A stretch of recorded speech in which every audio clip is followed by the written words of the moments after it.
tous et à toutes, bienvenue dans Roue Libre, l'émission qui nourrit votre passion du vélo. Aujourd'hui on est à Eurobike, le salon de Francfort, salon principal en Europe, et il y a pas mal de choses hyper intéressantes à voir, notamment un tirage de bourre entre Avinox et Gobao pour savoir qui va tirer le premier dans le sujet des moteurs avec boîte de vitesse ou transmission intégrée. Il y a beaucoup de marques chinoises, beaucoup plus que d'habitude, et il y a pas mal de nouveautés. Allez, c'est parti, embarquez avec moi.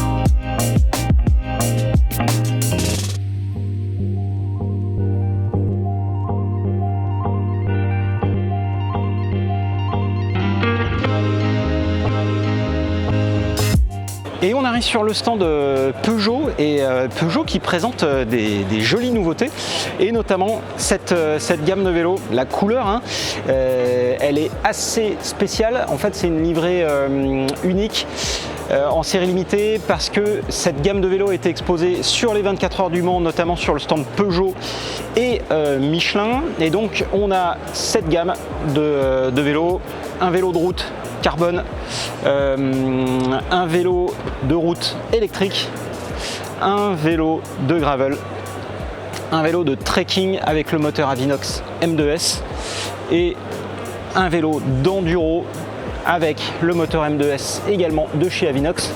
Un vélo d'enduro très sympa qui, de ce que je peux savoir, a été développé notamment avec notre ami Vincent Ancelin, que vous avez vu dans un précédent épisode d'En Roue Libre. Vincent Ancelin, pilote à tout faire, enduro, cross-country, tout ce que vous voulez, qui fait du développement et qui a managé notamment quelques équipes, quelques teams également d'enduro.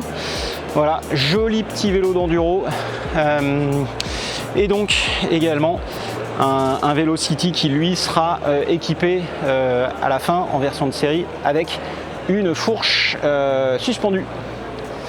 Voilà, super petit vélo. Voilà, une belle petite gamme, donc qui, comme je vous l'ai dit, ressemblera pas forcément à ça en termes de déco, mais en tout cas vous avez la gamme et vous avez l'esprit. Et alors sur le stand FA, ils ont présenté deux choses hyper intéressantes. Une batterie de 756 Wh qui promet une charge en 20 minutes, et ça c'est dispo a priori en 2027, et un moteur avec transmission intégrée qui permet donc de rouler, de changer les vitesses, enfin d'avoir une transmission, et également d'avoir un effet de freinage quand on pédale en arrière avec le moteur. Et ça, c'est a priori disponible à partir de 2027. DJI présente sur son stand 4 protos, 4 concepts, notamment des concepts qui utilisent le nouveau moteur, le nouveau concept MG Concept, donc avec transmission intégrée. Et donc on a des marques comme ici Mondraker qui présente un concept qui intègre ce moteur. Allez, hop, MG Concept. Et donc c'est un proto, avec, vous voyez ici c'est assez intéressant, un module de vision. Alors on ne sait pas si c'est une caméra ou quelque chose de repérage, voilà. Mais le plus intéressant, c'est quand même ici l'utilisation de ce moteur. Et également, regardez, c'est assez curieux de voir ça, on a un mass damper intégré sur le cadre. Donc mass damper, pour ceux qui ne savent pas, on a une petite masselotte ici qui va venir bouger et dont l'objectif est de pouvoir réduire les vibrations et de stabiliser le vélo. Donc ici on a le Mondraker, mais on a également le même chez Forbidden qui utilise ça ici. On a ici un Canyon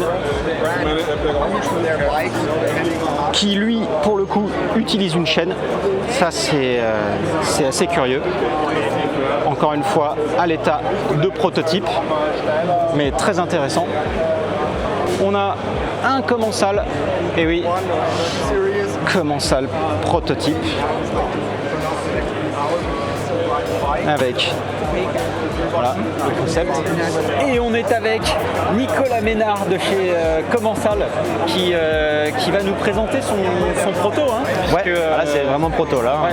C'est une impression 3D du coup, sur la base du Avinox MG Concept Moteur. Très bien. On a commencé à enclencher avec eux, à travailler depuis novembre.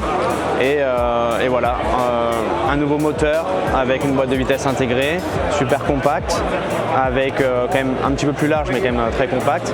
Et nous derrière on travaille sur ce concept où il y a des avantages vraiment intéressants, comme le fait d'avoir un ratio masse non suspendu, masse suspendue qui est vraiment intéressant pour aider au fonctionnement de la suspension. Bien entendu, la boîte de vitesse qui évite d'avoir sur des vélos des moteurs avec une grosse puissance, ça évite quand même d'user rapidement de la chaîne, de la cassette, ce genre de choses, donc c'est vraiment intéressant.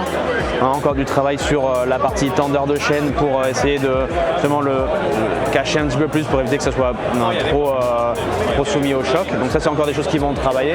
On est vraiment sur Mark 1, c'est un prototype, c'est une impression 3D, on est encore sur quelque chose qui va évoluer, mais on a quand même des petites choses qui préfigurent ce qu'on va faire sur le futur, sur ce modèle et sur d'autres aussi, avec le frein arrière intégré entre la base et le haut banc pour le fonctionnement et voilà quoi.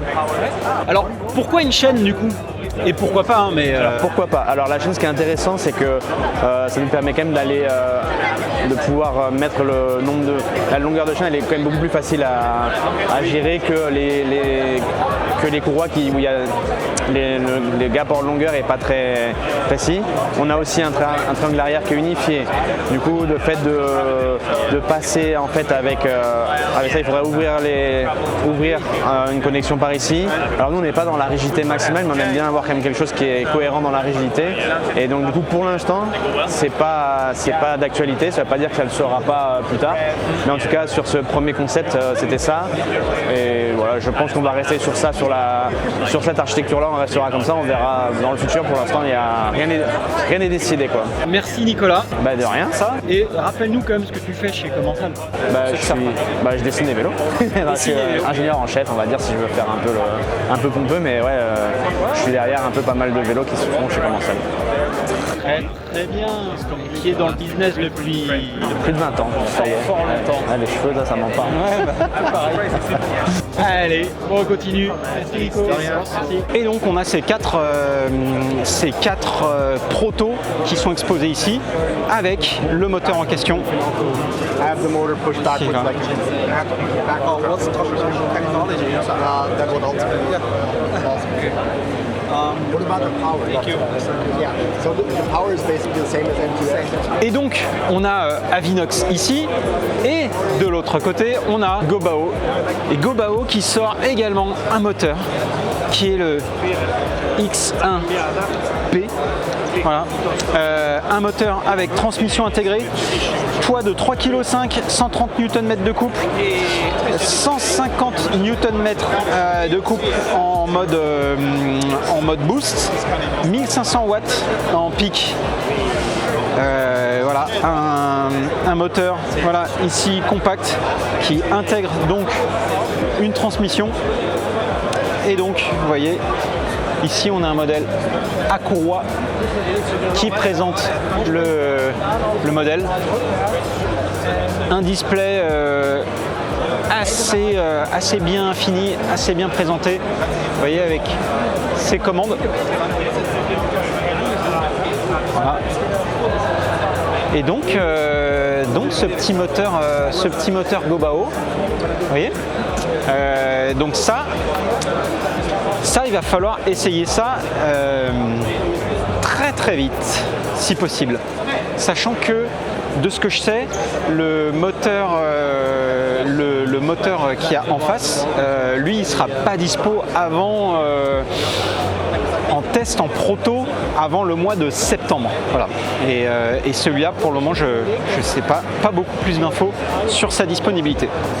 Et donc, je vous parlais d'un petit tirage de bourre. Et bien, on est en plein dedans, hein, puisque là, on a en face Avinox, ici Gobao, là-bas, il y a FA, et donc, je ne sais pas si on peut dire ça, mais j'ai l'impression que la guerre des motoristes chinois ne fait que commencer.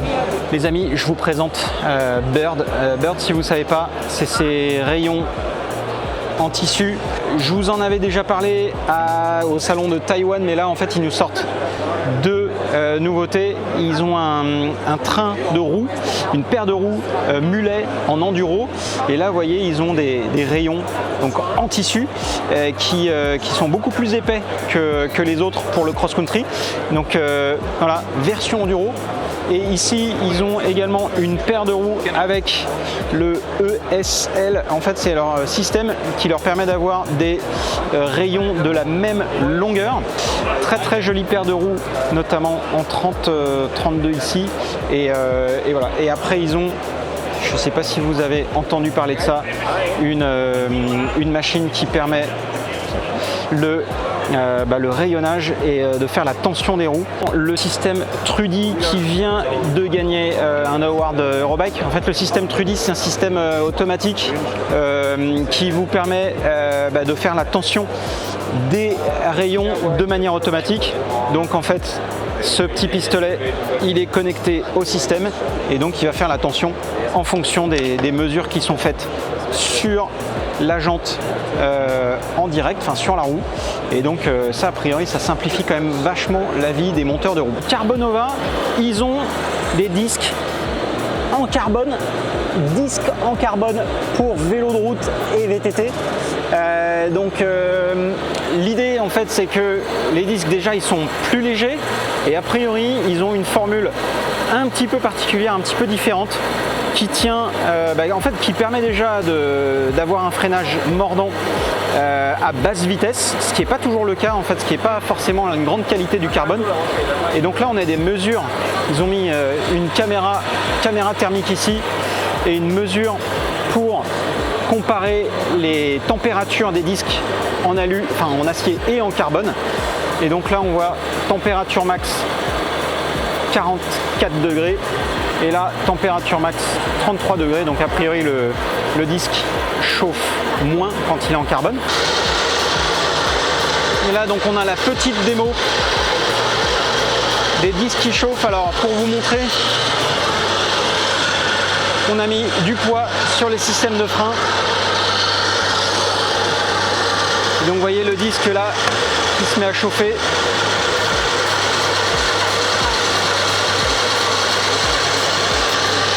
Et ici le disque en carbone qui lui chauffe a priori nettement moins.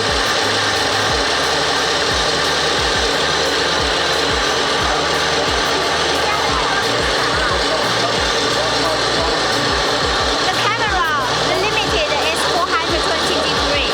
Ok. Comment est-ce qu'on peut avoir du mordant et de l'efficacité sur un disque en carbone? A priori ça vient de ça, des plaquettes spécifiques.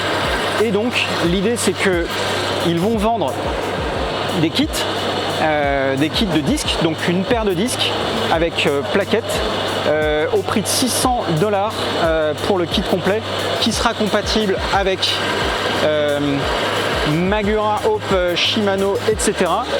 Et donc en termes de poids, on est à 71 grammes pour le disque en 160. Et par exemple, pour un disque en 200, on est à 140 grammes. Vous voyez, donc ça, c'est l'avantage du disque en carbone. À voir en test comment ça marche, comment ça performe. Et donc je vais essayer d'avoir des échantillons également pour vous montrer cette couronne en carbone. J'ai des doutes sur le temps, la durée de vie de cette couronne, mais bon, en attendant, c'est joli, mais c'est vrai que si ça dure pas longtemps, à voir, à tester, hein, pourquoi pas. Donc voilà. Là on est sur le stand de Canyon et chez Canyon ils présentent des prototypes, notamment ce prototype qui s'appelle Predict. Le principe c'est que le Canyon en fait a intégré quand même le fait que la route est devenue un sport dangereux, il y a beaucoup d'accidents sur la route, et donc comment est-ce qu'on réduit le nombre d'accidents sur la route, notamment avec un peu de prévention. Et la prévention elle provient de capteurs qui sont positionnés sur le vélo. on a des capteurs devant et on a des capteurs derrière. Et donc ce prototype-là, en fait, il met l'accent surtout sur la sécurité et l'intégration. Donc en fait, on a un display ici qui va venir indiquer la distance avec un véhicule, les informations type la vitesse, la direction, enfin l'itinéraire. Et donc l'idée c'est de rester en sécurité sur le vélo et d'avoir toutes les informations nécessaires. On a donc des displays ici, en fait, des indicateurs lumineux qui vous permettent de potentiellement d'indiquer un changement de direction ou également une information. Ici, on a derrière voilà, un radar et avec une lumière qui va venir s'ajuster. Et également, on a ici une tige de selle qui est télescopique, qui va monter et descendre. Voilà. Et donc, ça c'est le concept donc orienté route. Et également, ici, on a un concept qui est plutôt orienté donc VTT. Avec, ici vous voyez, le principe c'est de pouvoir avoir une position sur laquelle on va pouvoir mettre les mains ici, donc pour avoir une position qui est un peu plus aéro. C'est un vélo qui est en 32 pouces, voilà, avec une fourche inversée, voilà, avec une intégration, vous voyez, des leviers de frein à l'intérieur du cintre. Je ne sais pas du tout comment ça se passe. Il y a un petit display ici. Vous voyez. Donc l'idée du cintre, c'est en mode biplane, un petit peu comme les avions. Vous voyez. Et donc on a ce vélo au design vraiment épuré, bien intégré. Voilà, pas grand chose de nouveau à l'arrière, mais en tout cas une belle intégration à l'avant. C'est l'Ergon impression 3D. Vous voyez, ça donne ça. Et donc voilà, ça fait du bien de voir un peu des jolis protos, des jolis concepts. Et ouais, très très sympa. Les amis, on est sur le stand de Hope et chez Hope, ils nous présentent la grosse nouveauté qui est le V6 TI. Le V6 TI, voilà, c'est ce frein 6 pistons avec des pistons titane. Vous voyez, c'est absolument magnifique, c'est fait d'une seule pièce, c'est incroyable. Et donc on a également ce disque qui est un disque ventilé qui a la particularité de pouvoir être démonté. Donc la partie centrale se démonte et donc on a des rivets ici qui permettent de sortir donc la partie en acier et de la séparer de la partie en alu. Le levier lui reste inchangé par rapport au Tech 4 GRX. Et donc voilà, magnifique petit frein qui est livré dans sa boîte, vous voyez, avec une magnifique boîte. Et voilà, absolument magnifique, tout ce qu'on aime chez Hope. Donc là on est sur le stand Amflow et donc chez Amflow ils ont un nouveau vélo qui est vraiment hyper intéressant. C'est le TL, donc le modèle TL Carbone. Et donc ce TL Carbone en fait c'est un vélo en gros c'est une sorte de SUV. C'est un SUV en mode VTT. Donc en fait l'idée c'est que vous avez une position assez relevée. La cible pour ce vélo c'est des gens qui n'ont pas forcément envie ou besoin d'avoir un vélo hyper performant, mais un vélo confortable qui passe partout, qui accélère, qui freine et qui est simple. Donc pour ça, le TL Carbone, le principe c'est donc cette position relevée, très relevée, toujours évidemment moteur à Vinox. Il y a 105 mm de débattement à l'arrière. Et surtout ce qu'on a, c'est une transmission, ici transmission à Vinox avec développée par TRP. Et donc une batterie également de 800 Wh. Ce vélo de cross-country, il a également, ils appellent ça un cross-country, mais c'est pas un vrai vélo de cross-country. Il a donc cette tige de selle télescopique, il a des freins Tektro et il est commercialisé au tarif de 3 499 €, les amis. Ça va faire très très mal. Et donc également un truc qui est intéressant, regardez-moi ça ici, qu'est-ce que c'est? Et ben en fait c'est pour fixer de la bagagerie. Et regardez, là on a exactement le même modèle avec de la bagagerie. Donc on a un rack à l'avant, on a fixation sur la fourche et on a toute cette bagagerie derrière avec porte-bagages et tout ça. On a également un range extender ici et qui est compatible également avec les autres modèles de chez Amflow et évidemment les autres moteurs Avinox. Et donc ça c'est vraiment le vélo ultime pour partir en rando, en week-end, voilà, un peu en mode bikepacking un petit peu partout. Et il y a également une dernière petite nouveauté qui est plutôt un délire, une sorte de clin d'œil, c'est ça, c'est on va dire le même modèle, hein, mais avec un cintre gravel. Donc bon, les gens de chez Amflow me disent que il y a vraiment pas d'objectif de vendre ça de vendre ça, de mettre ça à la gamme. Mais bon, c'était plutôt un clin d'œil et une sorte d'expérimentation. Alors il y a quand même quelque chose d'assez nouveau, je trouve, d'intéressant à noter, c'est cette quand même tendance des marques chinoises. Il y en a beaucoup ici et il y en a de plus en plus, beaucoup plus que les autres années. C'est vraiment notable. L'explication de ça, c'est aussi que Eurobike a quand même séduit beaucoup moins cette année. Il y a moins de grosses marques internationales et donc les marques chinoises, elles, se sont, on va dire, engouffrées là-dedans. Et donc Gobao a pris la place de Bosch, Avinox a pris la place de SRAM en quelque sorte.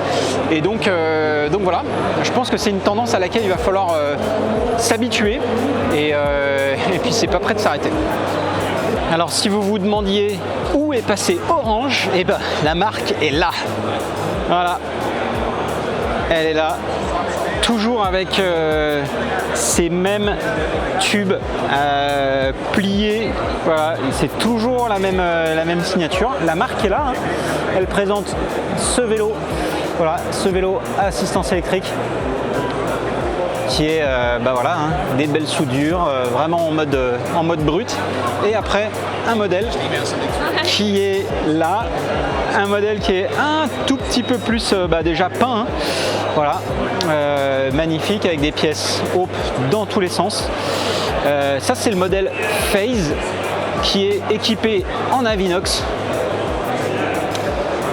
et qui est assez mignon. Voilà. Et alors toujours des belles soudures. Voilà. Et après, la marque présente ça, un cadre qui semblerait être un 32 pouces. Voilà, le Clockwork. Et donc voilà, 32 pouces a priori, si je me gourre pas. Et donc ça fait plaisir de voir que la marque est toujours là, qu'elle n'est pas morte. Et on a des stands aussi, comme ici chez XCADEY. Je vous laisse faire le truc chez vous.